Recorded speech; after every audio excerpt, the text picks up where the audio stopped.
Hey guys, back again with another video. I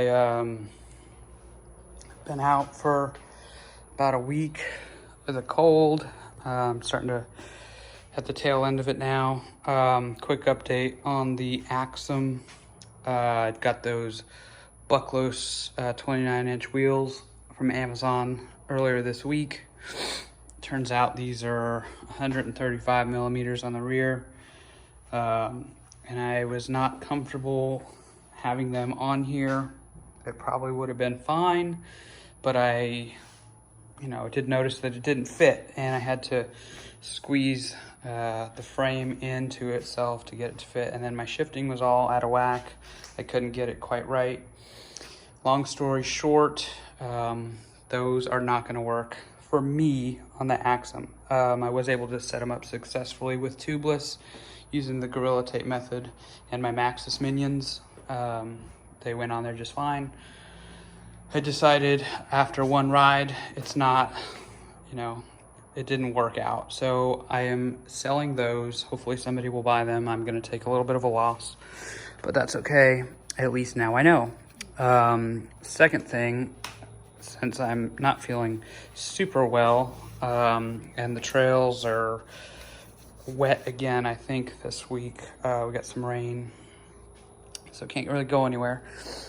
I've had this idea for a while that I wanted to remove some of the graphics, and you've probably already noticed, maybe not, the graphics from the frame. So I was thinking about a complete debadge, if you will, but I decided against that simply because I don't want to take away from the fact that, it is a Schwinn. I am actually proud of this bike and the brand, so I wanted to leave the Schwinn and the Axum DP on the top. But, on the chain stays, there's that, you can kind of see a little bit of it, kind of an imprint. That stuff that was here, those lines, there was some here, there was some here, there was some all along the top tube. So I've cleaned it up, and it's hard to tell. I should probably be doing this outside. But I took it all off, and it worked out pretty well. I only had one little mishap where I got a little too impatient, and I actually chipped the actual paint. I just filled it in with a Sharpie for now.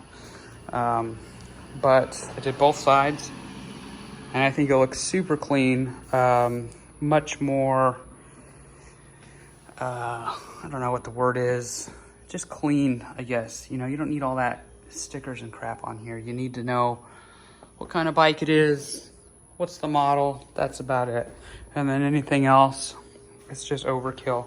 So I think it looks pretty good. I'm just getting to put my zip ties back on because I wanted to get the cables kind of out of the way while I was doing it. And the way that I initially started doing it is I just took some heat and scraped it away. Once the clear coat started to kind of bubble, I just scraped it with a plastic scraper tool, and it worked out fine. And that's how I had kind of this mishap underneath here where the paint came off. That's the only spot where I messed up, so not too terrible. And then I found, as I was going along, to get some of the extra sticky off, I was using some carburetor cleaners, just sprayed onto a rag and just wiping it off, which didn't seem to do any harm to the actual paint. And this is just the cheap SuperTech carburetor and intake cleaner from Walmart. I found that on the right side, so the drive side, I started just using that and just rubbing it lightly across all the graphics that I wanted to get off. And eventually it just eroded away the clear coat that was on top of the stickers, and they just kind of all crumbled and came off very cleanly. So no heat is necessary, but it can work. Just be careful with that. And the reason why I wanted to do this is because I've noticed that over time, these graphics are, they're not on there very well. They're real easy to chip. I have some blemishes out here. Eventually, I think over time it's gonna look pretty bad. So that's it. Here's kind of the result you see on my garage floor. That's just what it was. So I think it gives it a lot cleaner of a look.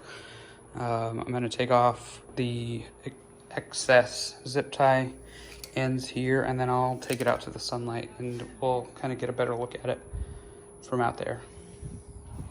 So there it is out in the sunlight. Still not perfect sun because it's the evening now, but a little bit better lighting. So as you can tell, top tube only says Axum DP now. It doesn't have all that additional flare, which I like. Same with the sides here, took that off. Got my lizard skin back on this side so you can't tell. But if we turn it around, let's see if we can probably get.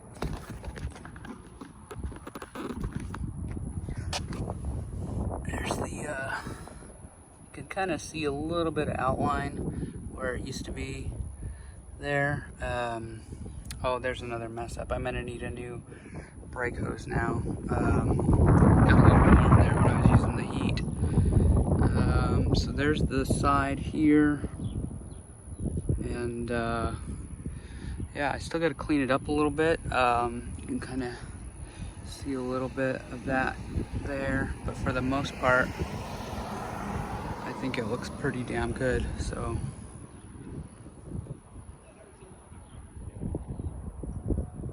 that's it for now. Thanks for watching.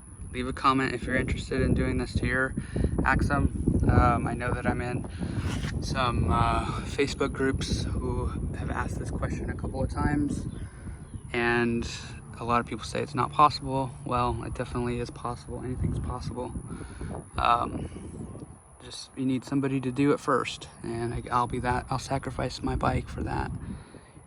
I think it looks pretty good. Eventually, probably won't be able to see those lines anymore. So yeah, see you next time.